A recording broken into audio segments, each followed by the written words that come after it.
Hey guys, Omar here, and today I'll be unboxing an AD300 Pro, which I just picked up. No one sent me this, a not sponsored video. I basically use Godox for my professional work, for on-location portraits, for event work.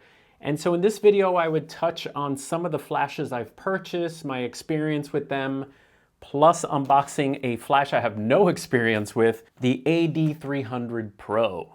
All right, let's start with taking a look at the AD300 Pro together, and you can get a sense of what you get with the AD300 Pro. You get instruction manual with instructions in dual language. You get a very nice carrying case. That's one thing, Godox does include very nice carrying cases, which I find a little strange because most of the times I actually end up using the carrying cases for other purposes. So like for my recent motorcycle trip, my Godox flash kit was like holding emergency tools and things. So they do have nice cases that have zippers. So that's neat. But for the most part, this flash will never end up back in this case. But look at that, that's pretty, huh? The AD300 Pro. Now, wow, that's small. Wow, that's really nice. Look at this, guys. Look how cool this is. I also have the 200. This is the AD200, also known as the Evolve 200 Flashpoint if you buy it from Adorama here in the US. The first thing I like about this system here is this has the same battery as the AD200. So it's got this really nice lithium battery here, and it goes right in the back and it's flush. The AD200 has the same thing. It's flush with the body, and there is no door or anything to open or break off. The battery is the door. So I kind of like that. Let's power it up here, see what happens. Ooh, that's nice. Is that it? It's dead. Warning, remove before use. All right, so there's the little light in there. I like that the bulb is protected, and one of the reasons I got the AD300 is because I like to use a 7-foot umbrella, and I like to fill that mother up, that entire umbrella. And so this has a little protector on it, but you can also remove this head here. Ooh, look at that. I must have hit the modeling lamp. Yes, I did. So it's got a little modeling lamp, that's neat, and the fan goes off. Can you hear that? The modeling lamp is great if you want to shoot in super low light. Sometimes you're in such low light that you can, like if you're in a temple or church, you could put an orange gel on this and actually use it as like a constant light instead of a strobe. We got to get rid of that beep. Oh my gosh. Now, I was about to buy another AD200 Pro because I wanted, one of the features that Godox has is a constant color mode.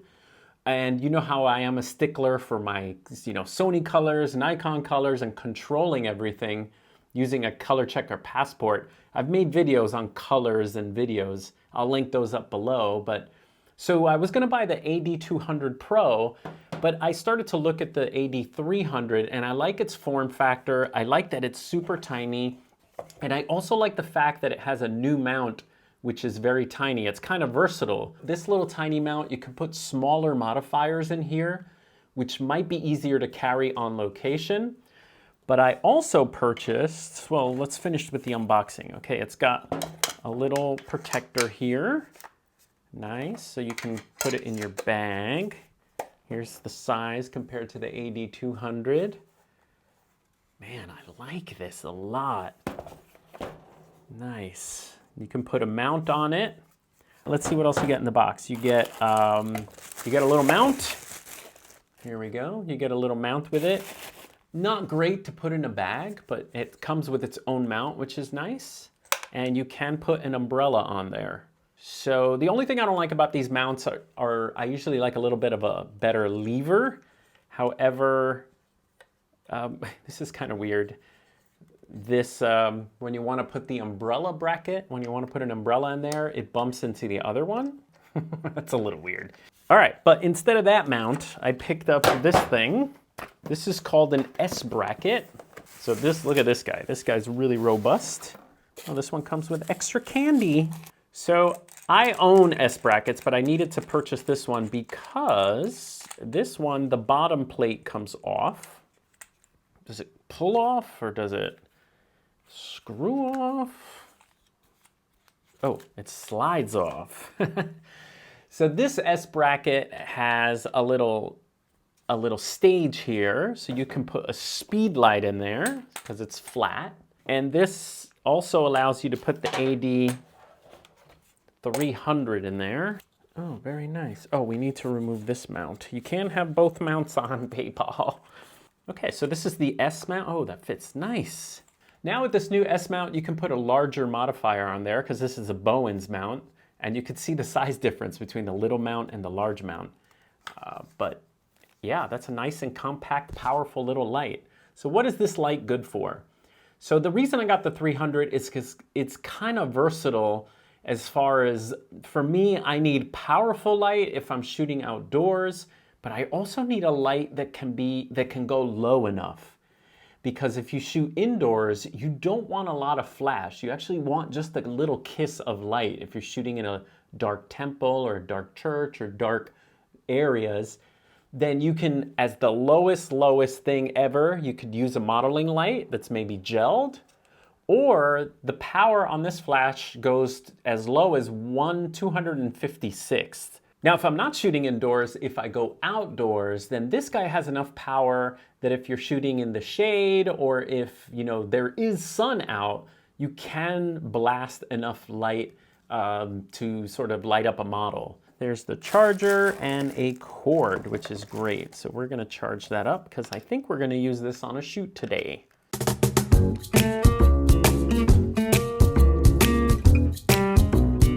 All right, so what do I recommend? So I recommend if you're getting started and you have a small camera, kind of like a Fujifilm X-T20, then I would look at the Godox 350. It's a tiny flash that takes 2 AAA batteries. They also have a lithium battery option. But this little guy is just a tiny thing you can throw in your bag, and it's better than the flashes that come with your cameras because you can bounce the light behind you and get nice little pictures. Now for my event work and on-camera flash, I like the Godox 860. And this is a great flash that shoots TTL, and it has the form factor of a speed light, and it's built really well. And I also love how stiff it is. It doesn't flop around like some of my older cheapy flashes do. And the best thing about this is that if you put this on top of your camera, it can control all these lights. So you can have this on your camera to be a commander, and it can control all these other Godox lights, which is great. So I highly recommend the lithium version of the 860 if you want to start shooting events or get a little bit more serious. This flash is great because I would say if you pick up one of these for your camera, you can pick up an AD 200, and these two you could do a lot with. You can put this inside a modifier and shoot this as a commander. You could buy a trigger for your camera. I don't have a trigger here, but if you buy a trigger for your camera, now you have 2 flashes that you can put in a room, or you can play around with using these as commanders and receivers. Now, should you get the AD 200 or the AD 300 Pro? I would say if you're just starting out and you want a very versatile flash, get the AD 200, the original one. It's fantastic. It has the power of 3 speed lights. So if you need a little bit more power outdoors, it's about 3 of these speed lights. And it just fires all the time. It has great recycle. It's a perfect form factor because it's kind of like a brick you can put inside a bag. So I recommend the AD 200 regular. The only negative is the power switch is terrible, and they changed this on this little power switch here. It's terrible. They changed it for the newer AD 200 Pro. It has a better on-off switch. What about the V1?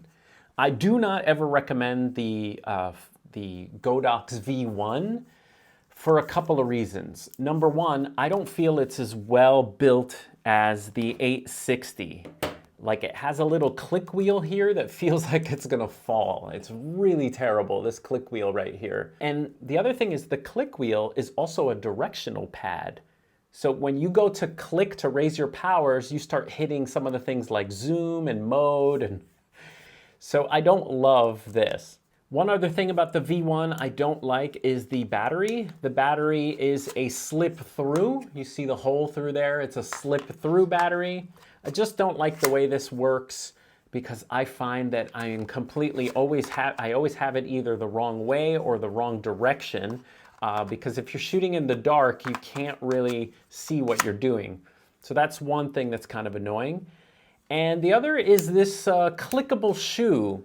It's a great idea in practice. The Canon flashes that I have have this lockable knob, but this feels so cheap that if it breaks on you, that's it. There's no way to like tie down your flash if that goes or fails. Even though it's a little more annoying, I actually prefer the ones that screw in because I feel like they won't break as easily as this. So I'll go out and use the Godox AD300 Pro and I'll let you know in a future episode. Oh, we got one more little plastic here. Look at, oh, here we go. Oh, it's coming right off there. I'll see you guys next time.